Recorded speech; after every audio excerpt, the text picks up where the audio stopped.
안녕하세요. 유튜브 주식 쉬워요 입니다. 오늘도 어제 이어가지고 이렇게 음성하고 영상으로 한번 준비를 해봤고요.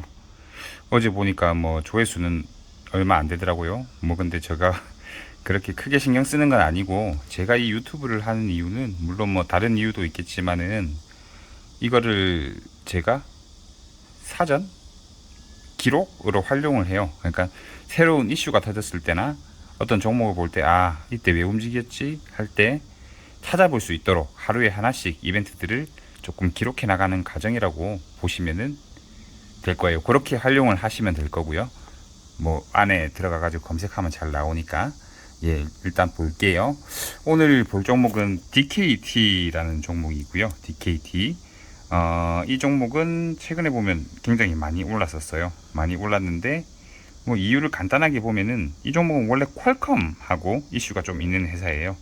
2020년도부터 퀄컴 쪽에 뭐 승인도 받고, 또 21년도에도 공급 체인으로 뭐 확정된다 뭐 이런 말들이 나오면서 많이 움직이기도 했었고요.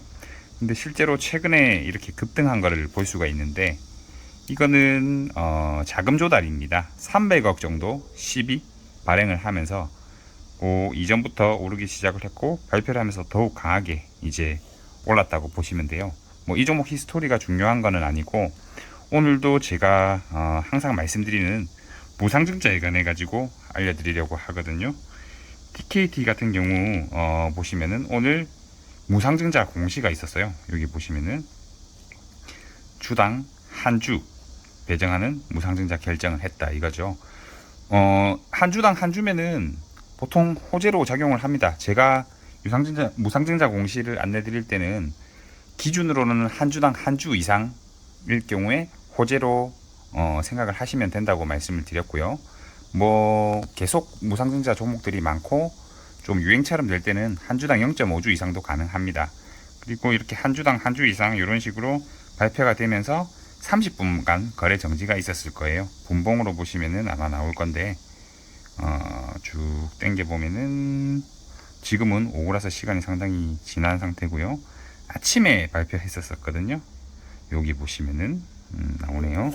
요거 좀 좁혀 보면은 여기 무상증자 공시 발표하고 30분간 거래 정지, 그리고 10분간 동시효과, 총 40분 쉰다고 보시면 되고요.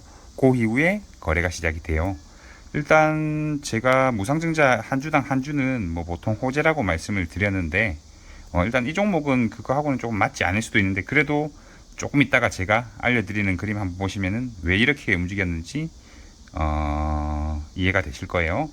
일단 계속 반복하고 있지만 무상증자 나왔을 때는 조금 버벅거렸네요. 우선 일반적으로 무상증자 같은 경우는 한 주당 잘 안 나오네. 한 주당 한 주 이상 일 경우에 호재로 작용을 하고요. 이거보다 작으면 크게 신경 쓰지 않으셔도 된다는 말이에요. 보통 보면 주가가 막 이런 식으로 움직이다가 탁 여기서 무상증자 발표를 해요. 이때 뭐 한 주당 한 주 발표를 하면은 아까 말씀드렸다시피 30분간 거래 정지가 되고요. 10분간 동시효과가 일어나요. 그리고 여기서 어떻게 움직이느냐, 호재라고 말씀드렸잖아요. 보통 급등해서 출발을 합니다. 아예 딱 출발해 동시효과 때부터 좀 강하게 나오면서 급등을 했다가, 왜냐면 이게 한 주당 한 주라는 거는 주식 수가 그만큼 많아지는 거거든요. 거래가 늘어날 확률이 높기 때문에 일반적으로는 한 주당 한 주 이상은 무상증자 같은 경우는 호재라고 보시면 돼요. 올랐다가 막 여기서 공반전을 해요. 더 오르는 경우도 있고 내리는 경우도 있고, 결론은 뭐냐면 보통 다시 내려옵니다. 무슨 말인지 알겠죠? 움직이던 가격대에서 다시 내려오기 때문에 제가 항상 강조드리는 거는 버벅거렸네요. 제가 항상 강조드리는 거는 무상증자 공시를 보고 절대 따라 사지 마시고요. 못 이깁니다. 아까 말했다시피 시작할 때부터 아예 올라서 출발을 하고요. 제 출발할 때부터. 그리고 제자리로 와요. 그렇기 때문에 이기기가 굉장히 어렵고요. 만약에 이 종목을 보유하셨던 분이라면 제가 봤을 때는 파셔도 돼요. 딱 동시효과 풀릴 때 팔면은 아마도 그때쯤이 그날의 고점일 확률이 높거든요. 그러다가 내려오면 다시 사든지 길게 보고 사신 거라면, 아니면은 정리를 해버려도 무방하다 이렇게 생각을 하는 거고요. DKT도 뭐 마찬가지예요. 일단 급등이 안 나오기는 했지만은 딱 동시효과 시작하고 나서 올랐다가 쭉 빠지는 이런 모습이죠.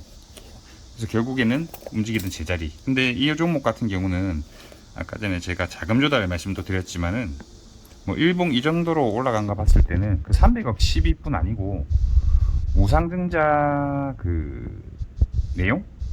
소문? 이런 것들이 아마 미리 돌았을 확률이 개인적으로는 높다고 봐져요. 그래서 오늘 아침부터 올랐다가 조금 미리 챙기는 모습을, 그런 모습을 보였고요. 보세요. 장 시작하고 급등했다가 빠졌잖아요. 그럼 정보가 샜을 확률이 개인적으로는 높다고 봐요. 그래서 뭐 이 종목이 중요한 건 아니고, 제가 이거 항상 말씀을 드리는 거는 무상증자 공신한다고 해서 뭐 한 주당 한 주 이상이면 일반적으로 호재는 맞아요. 하지만은 따라 사지 마시라고 이렇게 말씀을 드리는 거고요. 기존에 보유를 하셨다면은 매도를 고민하시라 이렇게 말씀드리고 싶습니다. 그래서 뭐 이게 다 맞는 건 아니에요. 10종목 공시 나오면 그래도 7, 8종목은 제가 말씀드린 대로 움직일 거니까 그렇게 보시면 되고, 요것도 유행이라는 게 있어요. 무상증자도 발표할 때 보면 다른 종목들도 계속 발표하고 이런 식으로 유행을 만드는 세력들이 이용을 하는 것 같은데, 하여튼 그 공시가 뜬다고 뭐 0.5주, 0.2주 이런 거는 더 따라 사면 안 되겠죠. 일단 많이 준다고 해도 공시 뜬다고 따라 사면은 굉장히 힘듭니다. 그래서 항상 이렇게 제가 뭐 제 유튜브에서만 한 30번 정도는 말씀드린 것 같은데, 그런 식으로 따라 붙지 말라고 말씀을 드리는 거고요. 제가 계속 반복해서 말씀드리는 거는 주식은 암기도 아니고요. 뭐 이론도 없어요. 이론도 없는데 체득 어떤 식으로 움직이는지 알 수 있으면, 뭐 알 수도 아니죠. 뭐 확률이거든요. 아무도 맞출 수는 없는 게임이에요. 맞출 수는 없는데 이런 움직임들이 있고 이렇게 움직이더라. 이런 것들이 나오는 이유가 세력들이나 많이 하시는 분들이 패턴이 비슷하기 때문이거든요.